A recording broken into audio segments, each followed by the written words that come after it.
Hey everyone, I'm Sanchoi. If you've ever watched a Korean drama, you've seen it. The chaebol heir who owns half the country. The corrupt official who treats the law like a personal concierge service. The shady backroom deals, the cover-ups, the scandals that somehow never reach the right people. And you've probably thought to yourself, surely the writers are exaggerating. They're not. If anything, South Korea's real upper class is far wilder than anything a scriptwriter would dare put on screen. Because at least a script has to follow some kind of logic. But the truly powerful in real life? They treat the law as their personal plaything. Today, I'm covering a nationwide scandal that rocked all of South Korea. And the key figure at the center of it isn't just some wealthy businessman or a low-level crony. He was the newly appointed Deputy Minister of Justice of South Korea, second only to the minister himself, the second in command. His name was Kim Hak-yi. Before his appointment as deputy minister, Kim Hak-yi had built his entire career as a prosecutor. He had served as chief prosecutor of the Seoul High Prosecutor's Office, one of the most powerful positions in the country's entire legal establishment. On March 13, 2013, the Park Geun-hye government appointed him Vice Minister of Justice, a crowning achievement, or so it seemed. Because before he could even settle into that role, a scandal erupted that would shake the entire nation. It became known as the Villa Gang rape case. The central location was a luxury villa in Jijongmyeon, Wonju-si, Gangwon Province. The villa belonged to a man named Yoon Jung-cheon. On the surface, a construction contractor. Just a businessman. Nothing to see here. But according to investigators, between 2006 and 2008, Yoon Jung-cheon used that villa to host more than 100 private banquets for Kim Hak-yi and a network of high-ranking officials from politics and business. And these weren't ordinary dinner parties. They involved sexual entertainment and at least 130 million won in cash bribes. So, how exactly did these gatherings work? According to the victim list police compiled at the time, approximately 30 women were involved. Some were aspiring models, some were struggling business owners, some were artists looking for their big break. Yoon Jung-cheon would lure them in, promising job opportunities or offering to help resolve their debt lawsuits, and trick them into making the trip out to his villa in Gangwon Province. Once the women arrived, the men would slip a date rape drug into their drinks. Then came the group's sexual assault. And it didn't stop there. The entire thing was filmed.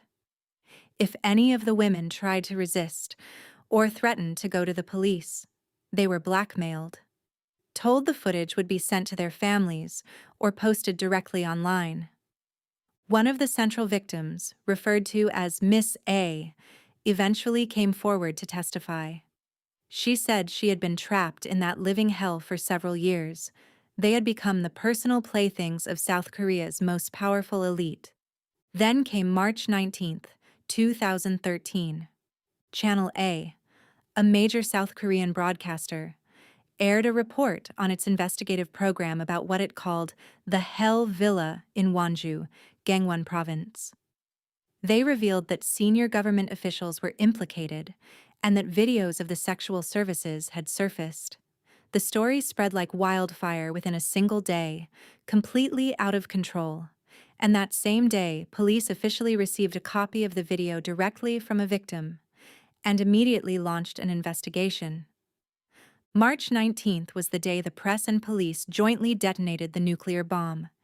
2 days later, on March 21st, Kim Hak-yi, unable to withstand the mounting public pressure, resigned. He had been Deputy Minister of Justice for just 6 days. When police first obtained the video, they already knew exactly who was in it. They quickly launched a formal investigation into both Kim Hak-yi and Yoon Jung-cheon, treating it as a case of special rape. In South Korean law, special rape refers to cases involving multiple perpetrators, gang sexual violence, and sexual assault committed by those in positions of power.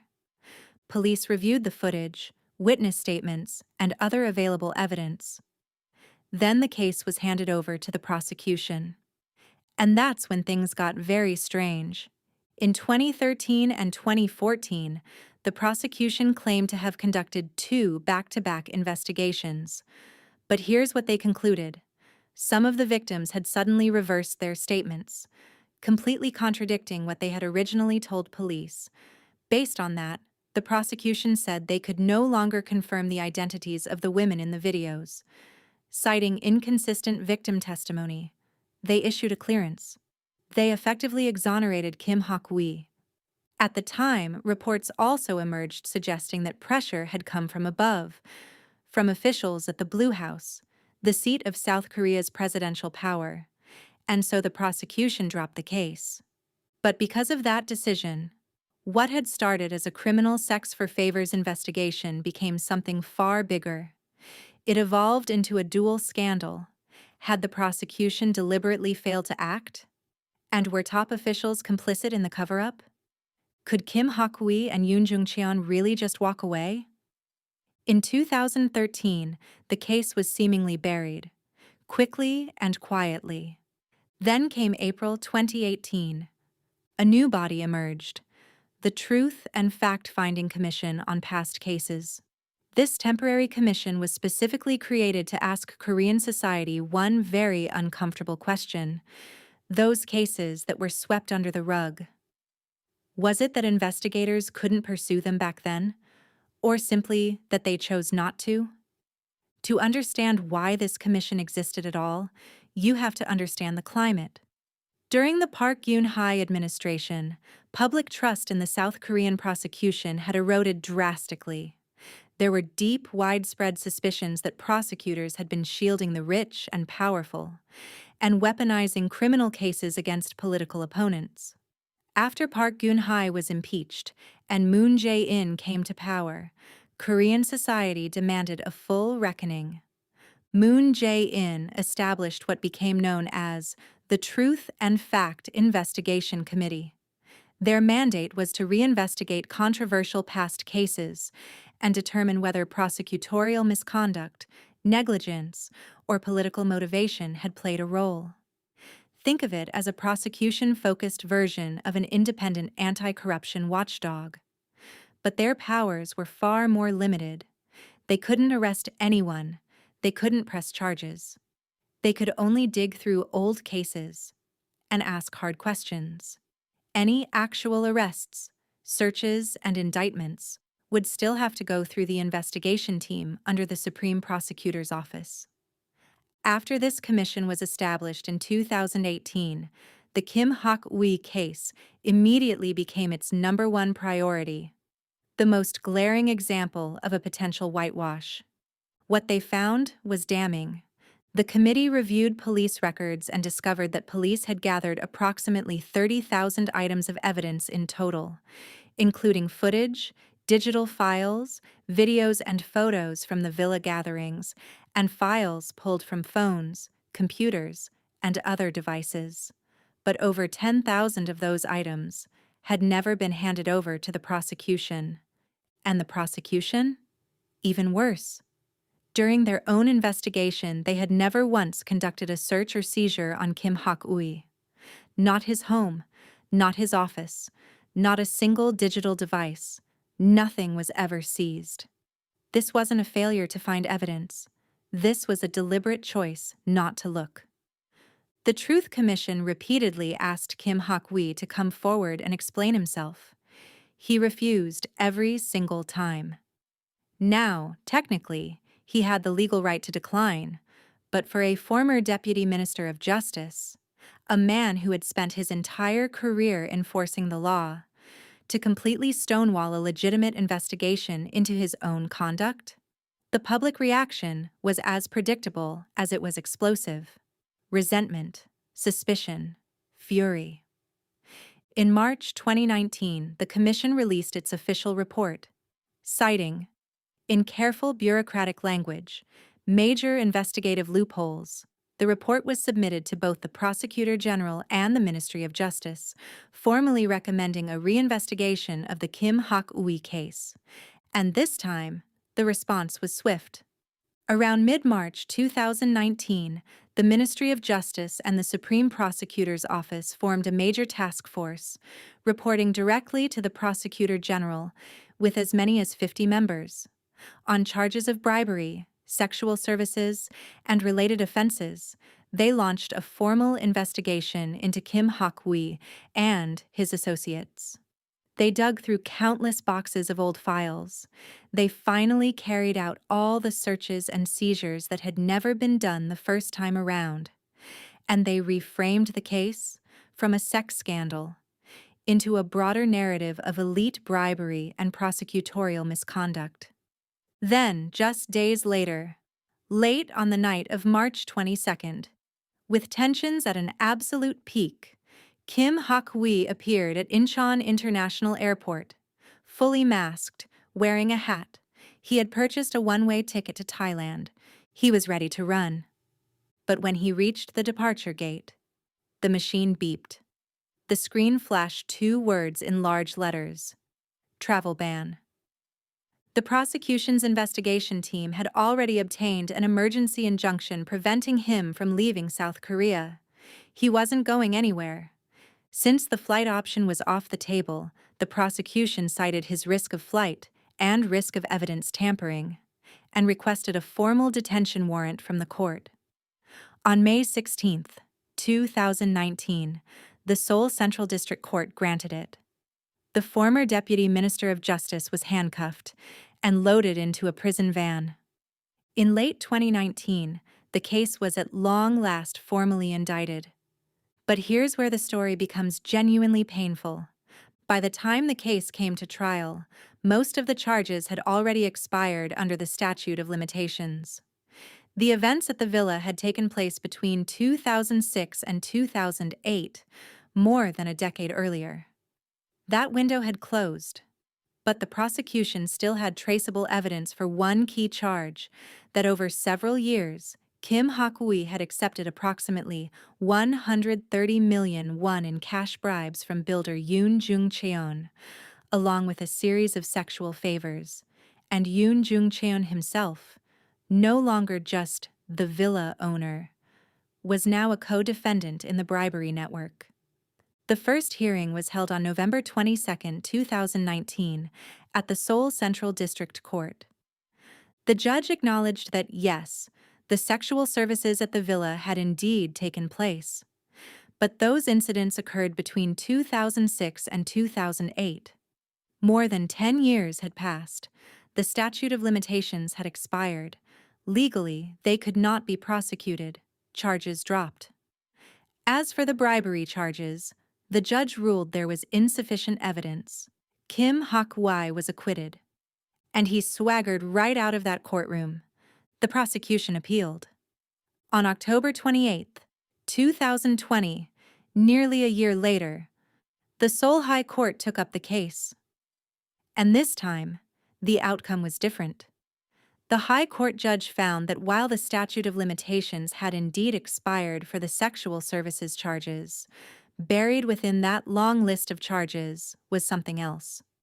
Between 2003 and 2011, Kim Hak-yi had taken over 43 million won in bribes from another businessman, referred to only as Choi, and the statute of limitations for that portion had not expired.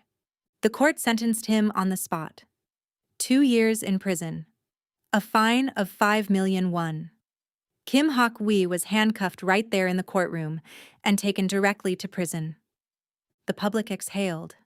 After years of watching this case twist and stall and collapse, it felt for the first time like some measure of justice had finally been served. But Kim Hak-yi wasn't done.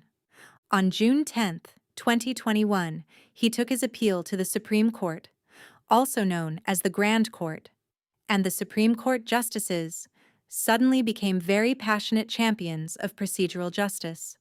They ruled that before the second trial, a prosecutor had secretly met with the key witness, Choi, the briber, at his office. No audio recording, no video recording, no documentation whatsoever.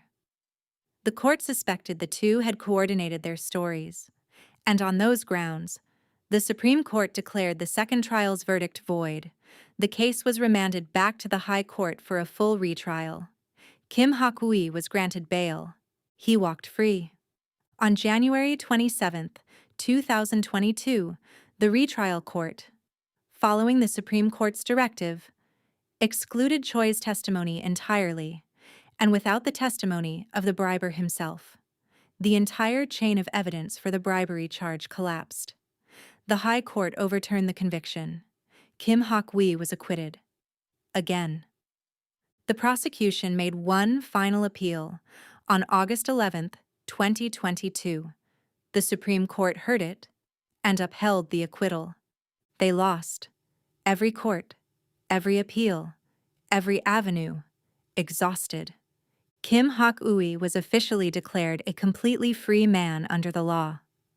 This case ran from 2013 to 2022.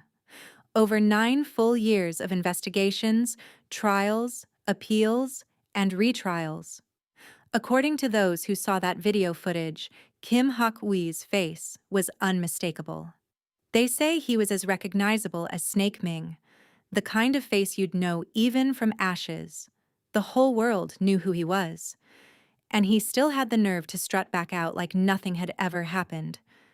And yet, the police withheld over 10,000 pieces of evidence.